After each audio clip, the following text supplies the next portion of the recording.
My name is Mark Bly.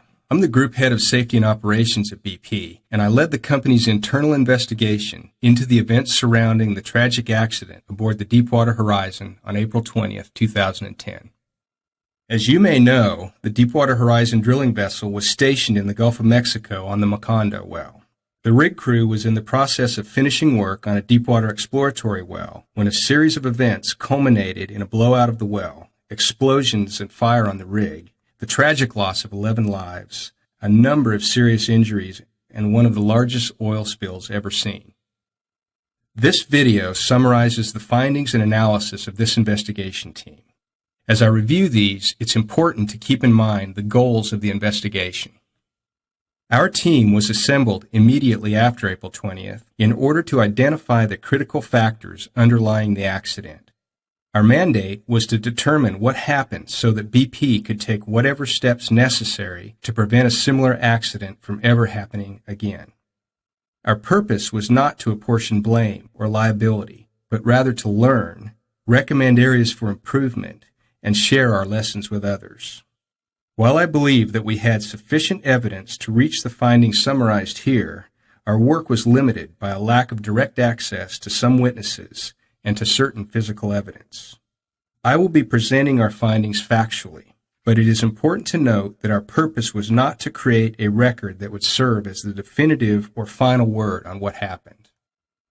The investigation team consisted of more than 50 internal and external engineering specialists with expertise in various aspects of deepwater drilling and exploration. We worked over a 4-month period examining all available evidence. This visual portrayal of our key findings is best viewed in the context of the report, which describes more fully the basis for findings. The findings were based on witness accounts, analysis or modeling, as well as engineering drawings, real-time data from the Deepwater Horizon, physical evidence, and testimony gathered from governmental inquiries.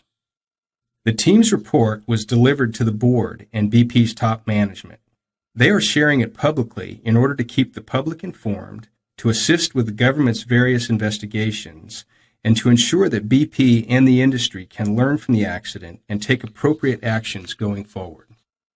To determine what led to the tragedy, it's important to first understand the events that occurred aboard the Deepwater Horizon leading up to the accident.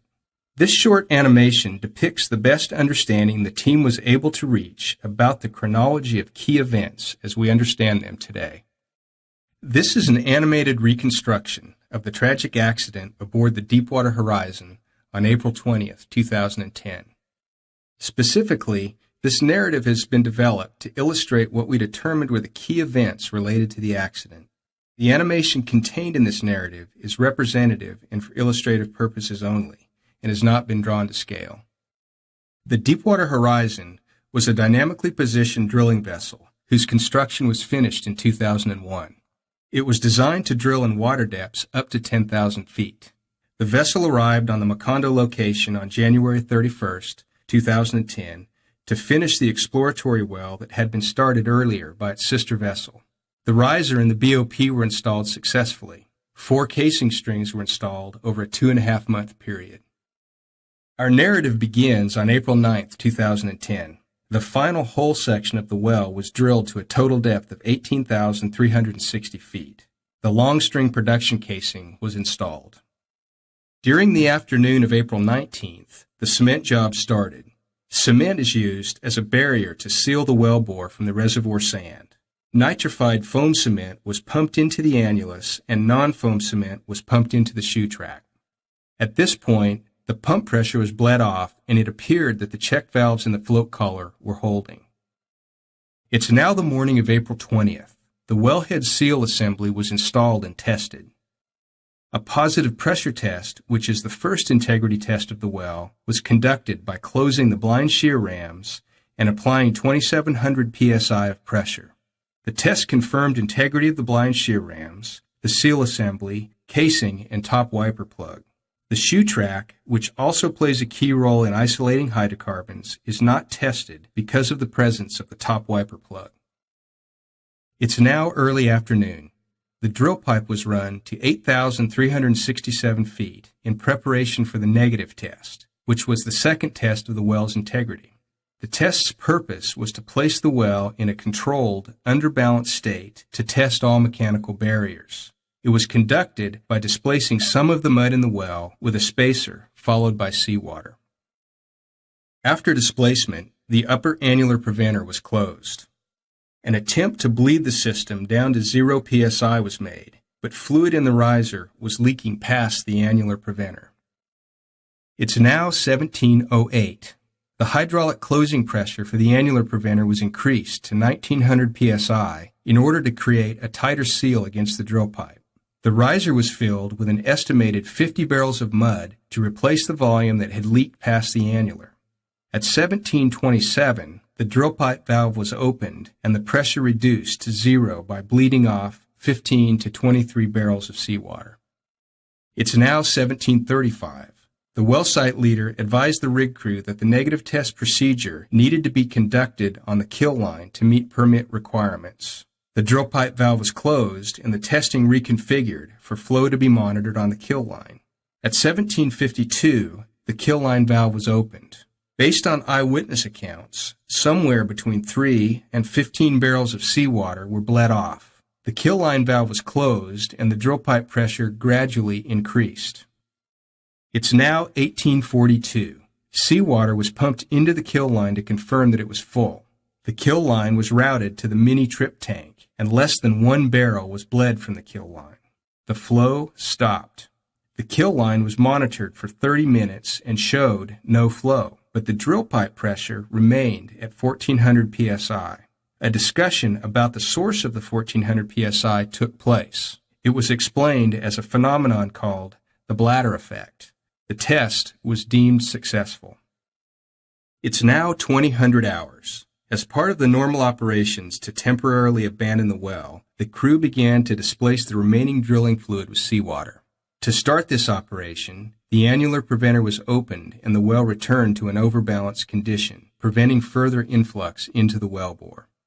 The displacement continued as planned and the well went underbalanced at 2052. This means the pressure in the well dropped below the reservoir pressure. The well started to flow.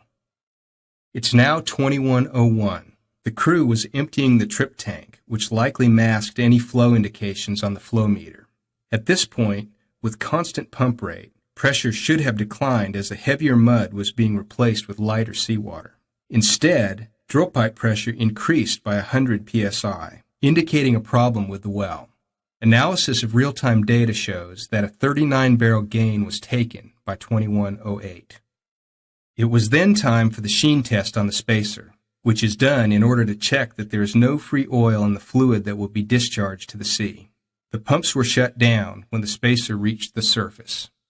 A sheen test was performed, and the spacer was determined to be suitable for discharging overboard. The drill pipe pressure increased by 246 psi in 5.5 minutes while the pumps were off.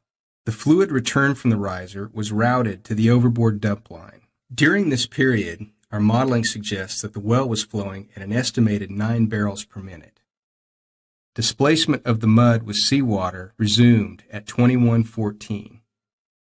It's now 2131. All mud pumps were shut down. An estimated 300-barrel gain has been taken. Over the next 5 minutes, the drill pipe pressure increased by 556 psi. Rig personnel discussed the differential pressure on the drill pipe. In the next 2 minutes, it appears an attempt was made to bleed the drill pipe, possibly to investigate the differential pressure. Over the next 20 minutes, a series of critical well control events occurred, ending in the order to abandon ship. It's now 2140. Mud overflowed onto the rig floor. A minute later, the mud shot up through the derrick. The diverter was closed and flow was diverted to the mud gas separator. At about the same time, the rig crew appeared to close an annular preventer and drill pipe pressure increased steadily from 338 psi to 1200 psi over a 5-minute period. Mud and hydrocarbons discharged onto the rig and overboard. Activation of the annular preventer appears to have failed to seal the annulus. It's now 2147. The first gas alarm sounded. A cloud of gas spread, setting off other gas alarms. There was a roaring noise and the vessel vibrated. The drill pipe pressure rapidly increased to 5,730 psi, which is thought to be the result of the BOP sealing around the drill pipe, likely after activation of the variable bore rams or the annular preventer fully sealing. 1 minute later, the combustible gas cloud reached the aft starboard quadrant of the main deck and probably entered the air intakes for the engine room. Gas also dispersed under the deck and into the engine room enclosures. The main power generation engines went into overspeed. Within another minute, electrical power was lost and there were 2 explosions. The first occurred at about the same time as the power loss. The second occurred an estimated 10 seconds later. The second explosion appears to have taken place under the main deck in the aft starboard quadrant of the rig.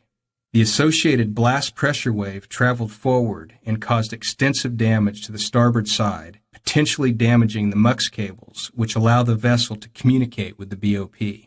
The hydraulic line which powers the BOP may also have been damaged. The fire and explosions may also have caused damage to the surface drill pipe equipment, resulting in hydrocarbons flowing to the surface through the drill pipe. The valve on the drill pipe was left open, exposing surface components to high shut-in pressure. While the BOP had closed around the drill pipe, it did not seal the well, and the subsequent loss of power may have resulted in the rig drifting off station. The drifting rig may have broken the BOP seal around the drill pipe and allowed hydrocarbons to continue to flow up the riser. One or a combination of these events ultimately allowed the fire to be continually fed. It's now 21:52. Over the next 5 minutes, personnel attempted to shut in the well and disconnect the lower marine riser package from the BOP stack. The emergency disconnect sequence for the BOP was activated from the bridge. While lights changed on the control panel, no flow was observed on the flow meters. It appears that the emergency disconnect system did not function. The lower marine riser package failed to unlatch from the BOP, and the BOP did not seal the well. With the Deepwater Horizon unable to disconnect from the well, the order to abandon ship was given at 2200 hours. This animated chronology has shown what we believe happened. Now we'll turn to an analysis identifying the contributing factors. As you'll see, we concluded that there was no single action or inaction that caused the accident. Instead, we found that there were 8 interrelated and contributing factors that led to this tragedy. The first 2 findings of the investigation relate to hydrocarbons entering the well. We believe that the evidence shows that both the annulus cement barrier and the shoe track barriers did not isolate the hydrocarbons, allowing them to flow up the wellbore. The next 3 findings stem from evidence that the rig crew did not observe or recognize that hydrocarbons had entered the well before appropriate steps could be taken to contain them. The negative pressure test, conducted in order to confirm well integrity, was incorrectly accepted. An influx of hydrocarbons was not recognized until it was too late to prevent the hydrocarbons from reaching the surface because they had already entered the riser. And well control response actions failed to seal and regain control of the well. Our 6th and 7th findings relate to evidence that hydrocarbons came up through the riser and were dispersed across the vessel, creating the conditions for them to ignite. We found that the well flow was diverted to the rig's mud gas separator, causing gas to be vented onto the vessel rather than being diverted overboard. Then, the vessel's fire and gas system did not prevent hydrocarbon ignition. Our 8th and final finding was drawn from evidence relating to the blowout preventer. With the loss of well control and subsequent explosions and fires, the BOP did not seal the well. Each of these findings is explained in greater detail throughout the remainder of this presentation. Our first key finding relates to the cement job. BP relied on the expertise of Halliburton, the cementing services provider, to recommend a cement slurry appropriate for this well. The BP team was responsible for assuring Halliburton's work and accepting its proposal. It was clear from the event that the cement did not isolate the hydrocarbons. The challenge facing the investigation team was to determine what happened without access to actual samples of the cement slurry used in the Macondo well. Therefore, we had an independent laboratory analyze the slurry design and also create and test samples based on that design. Through our investigation of the cement job, we noted the following critical items. First, the high percentage of nitrogen in the foam cement made it difficult to create a stable foam slurry. Second, there were no fluid loss additives used in the entire cement slurry. Third, a relatively small amount of cement was pumped in relation to the displacement volume, increasing the likelihood of cement contamination.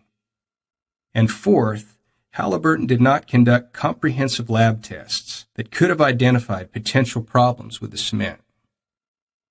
The independent laboratory constructed representative cement samples based on the slurry design and demonstrated that cement stability could not be achieved. Therefore, we've concluded that the foam slurry likely experienced nitrogen breakout, resulting in nitrogen migration, slurry contamination, and incorrect cement density. Our investigation of the cement job also included an analysis of BP's decision to use 6 centralizers and a long string production casing in the well.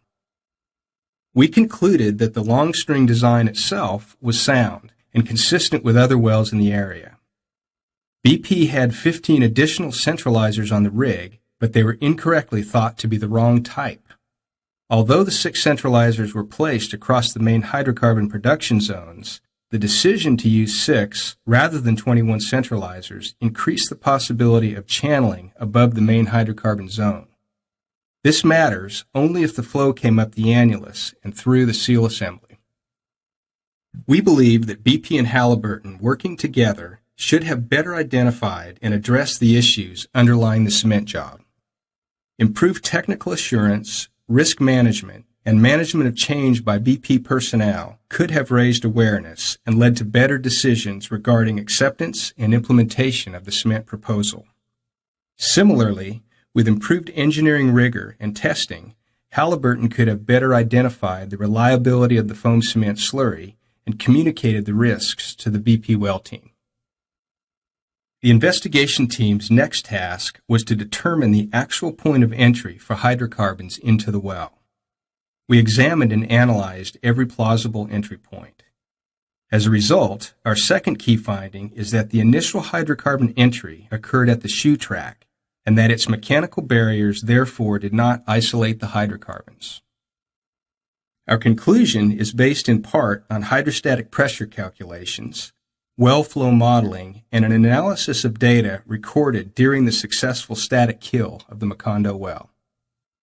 The shoe track has 2 types of mechanical barriers, the cement in the shoe track and the double check valves in the float collar. The investigation team believes that the shoe track cement failed to act as a barrier. The team has not established whether this failure was attributable to the design of the cement, contamination of the cement by mud in the wellbore, commingling of the cement with nitrogen due to nitrogen breakout from the foam cement, swapping of the shoe track cement with mud in the bottom of the well, or some combination of these factors. Hydrocarbons were able to bypass the float collar check valves because they were damaged, they never properly converted, or they simply failed to seal. The evidence shows that the flow came up through the shoe track at the bottom of the production casing. Therefore, the decision to use 6 centralizers likely did not contribute to the outcome. The third key finding is that the negative pressure test was accepted, even though well integrity had not been established. The negative test was conducted to confirm the integrity of the annulus cement, shoe track, casing, and wellhead seal assembly. Looking back, the investigation team believes there were several issues associated with this negative test. First, at the start of the test, the annular preventer allowed approximately 50 barrels of spacer to pass into the BOP. This may have inhibited the pressure readings on the kill line.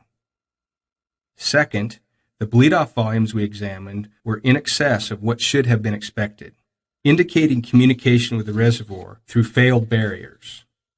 And third, rig personnel found that drill pipe pressure had increased to 1,400 psi with no flow on the kill line.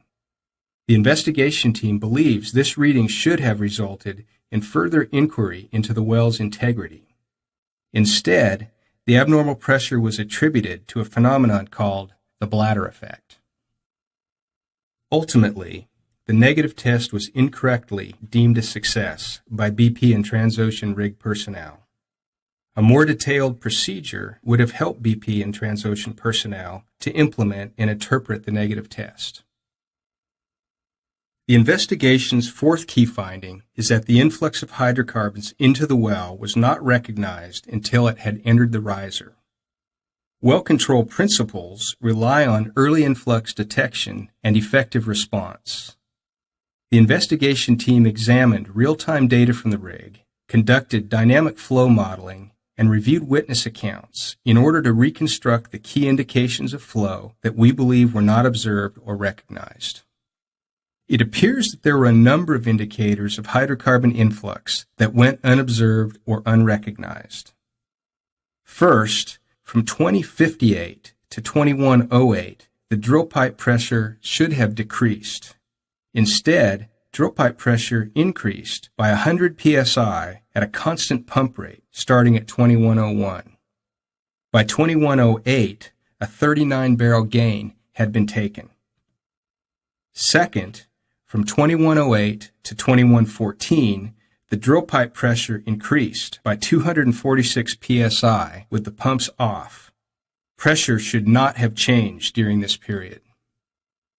And third, by 2131, an estimated 300-barrel gain had been taken. Over the next 5 minutes, the drill pipe pressure increased by 556 psi, again with the pumps off.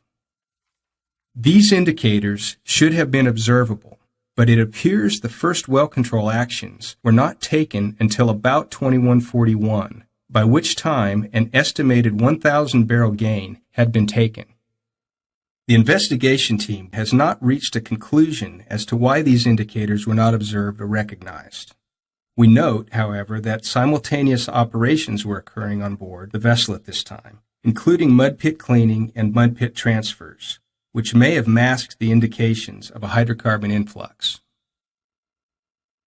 The fifth key finding is that well control response actions did not regain control of the well.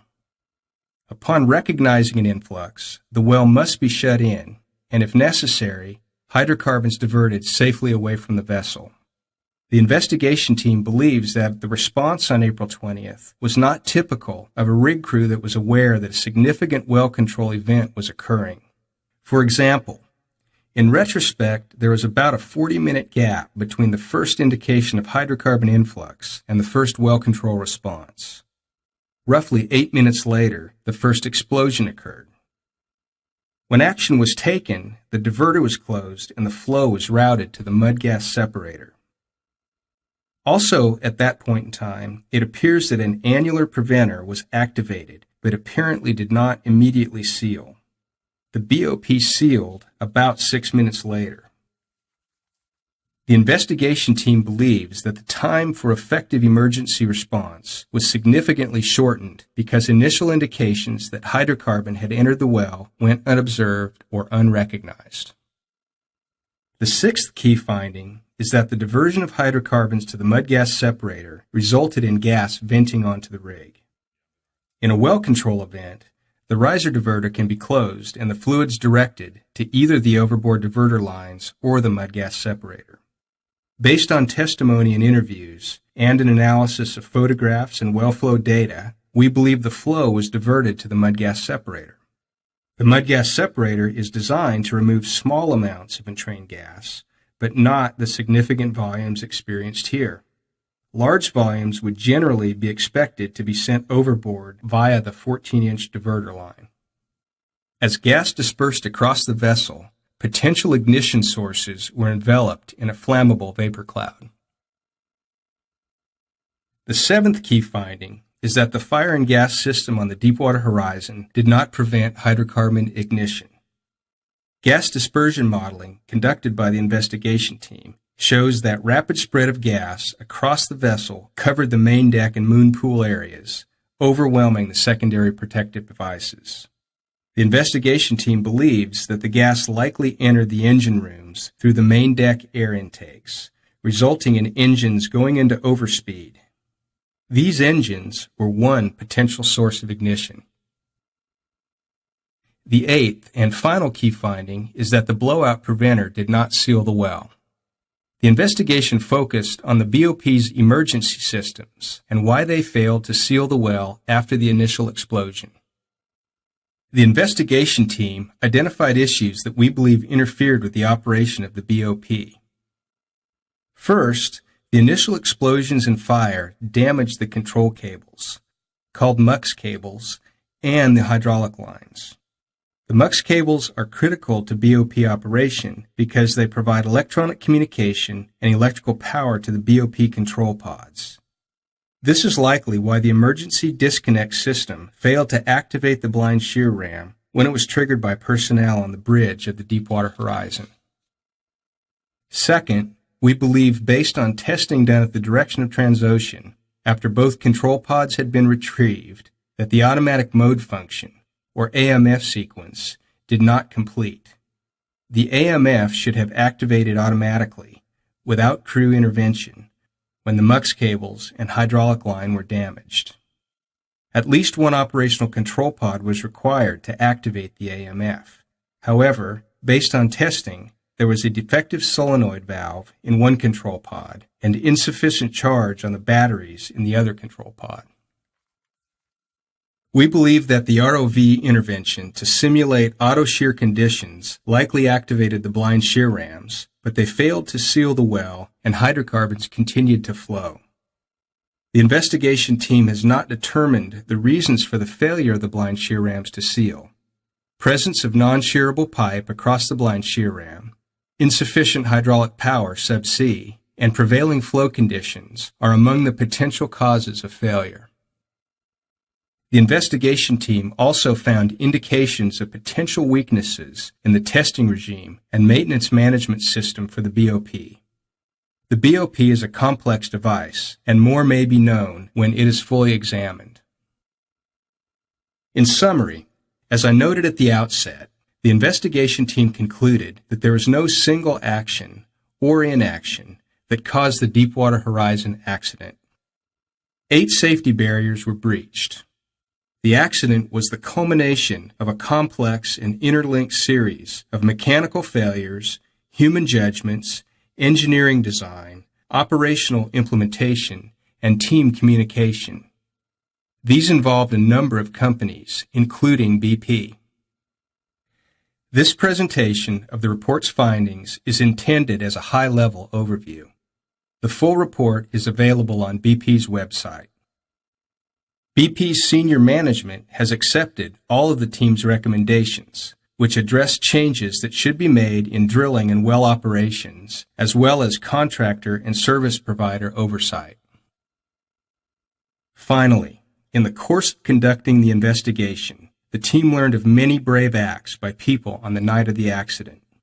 I would like to close by recognizing those individuals for the lives they undoubtedly saved, and by extending our sympathies to the families of the 11 men who died that night, and to the communities subsequently affected by the spill.